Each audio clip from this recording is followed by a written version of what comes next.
The illegal elbow. Elbow techniques. This is the elbow. An elbow from here. I'll throw the elbow. Yeah, the illegal elbows.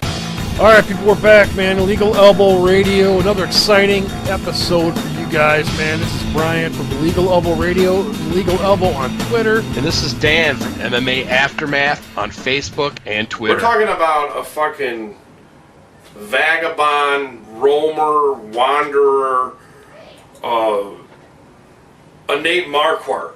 A Nate Marquardt that you can see one day a world beater saying this guy is it's a contender.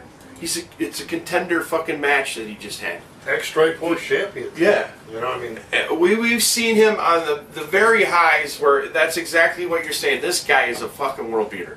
And then you could see a Nate Marquardt getting lawn chaired by a Hector Lombard, and you're wondering where the fuck is his brain at in here. Yeah. You know, it's like, hey, Hector Lombard's great, but Nate Marquardt, like I said, I've seen him to where he's like the Strikeforce fucking champion, dude. He's just awesome. Taking apart all the talent in the world. Tyron Woodley, you know what I mean? Which Tyron Woodley, we know, once Tyron Woodley gets up with somebody that's got superior striking and just has a solid, good game, whether it goes to the ground or not, he gets lost. Yeah.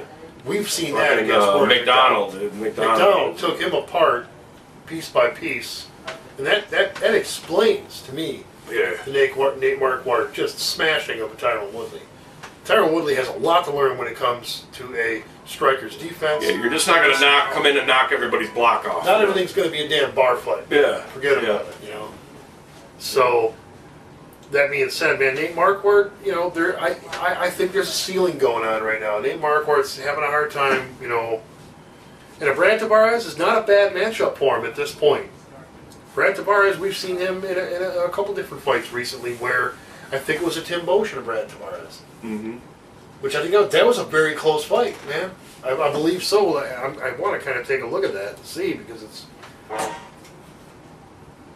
want to say it was a loss to Tim Bosch. Yeah. You know, now we're fucking Tim Bosch is fucking coming back and fucking...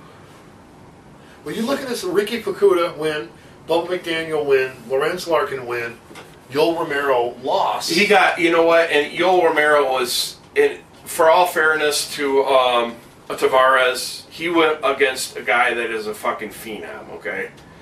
A guy that, you know, in a Yoel Romero that he has potential through the fucking roof, dude. The only thing holding him back is his age. But I don't want to get sidetracked. But that was I can't even count that fight just because he was in survival mode from the word go. You know, it was like the Tim Bosch fight, he got knocked out. So which it actually makes good sense. You got Tim Bosch beating a Hector Lombard. It's almost a little bit of 6 degrees going on here. Hector Lombard folded Nate Marquardt like a lawn chair. So you got Brad Tavares also losing to a Tim Bosch. Match those two losers up. And two losers come in. And we've already, Tim Bosch is already proven to the world that you can't count a Tim Bosch out. Yeah. Just for the simple fact is Tim Bosch will knock you out in the fucking third round and walk away with the fucking victory a few times now. So don't fucking sleep on Tim Bosch. I mean, he's like we've both seen. You know, he's not a 90% world beater. You know what I mean? Nothing like that. But it's like. You fucking really, scrapper. You're total scrapper. Yeah. Digs deep from within, man, and you can never really count the guy out. But you know what I mean. He's one of the guys that have the reserve gas tank almost. You know. Yeah. You know, he pins your head up against the cage and starts raining in some fucking vicious uppercuts, dude. There's gonna be a fucking problem with your chin. Big problem. You're gonna get wrecked. But anyway. I think if Nate Marquardt wins this fight, the Nate Marquardt Tim Bosch fight would actually make a little bit of sense.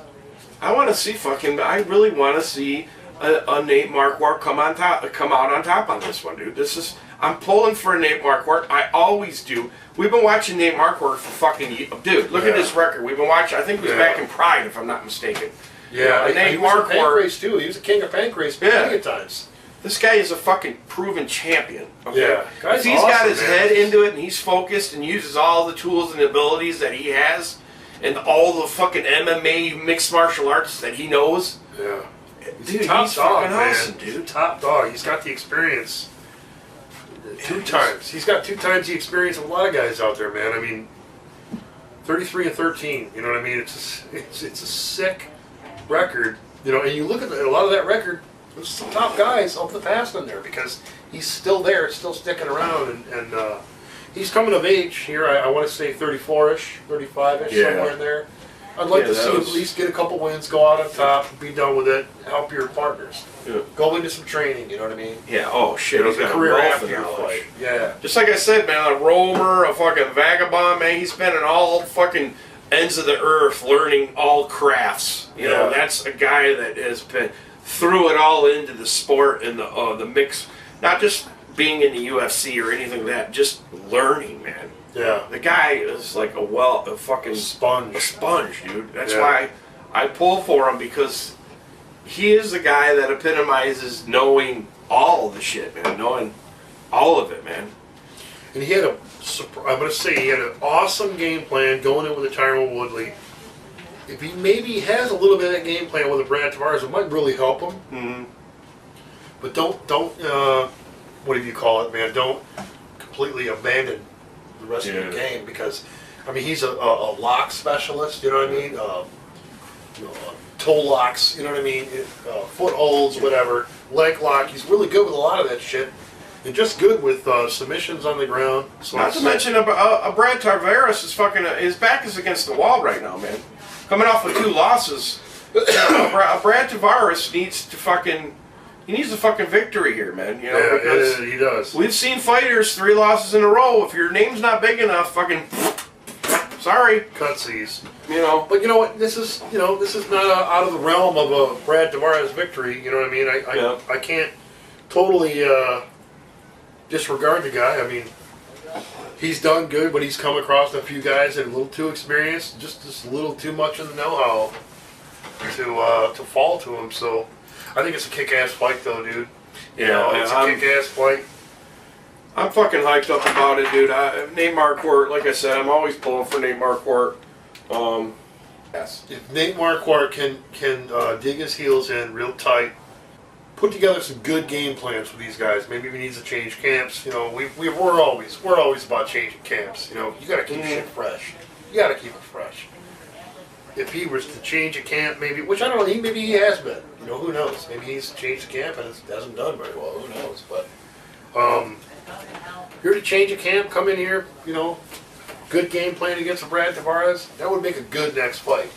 You know, in a Tim Bosch Marquardt fight. It would make a cool fight, because you got 2 guys, you know, grizzled, tough guys going at it. You know what I mean? One I think is a little more technical on the ground. Talking about a Nate Marquardt, you know, and Tim Bosch, just a brute and brawn guy that'll get the hell in there 4th round.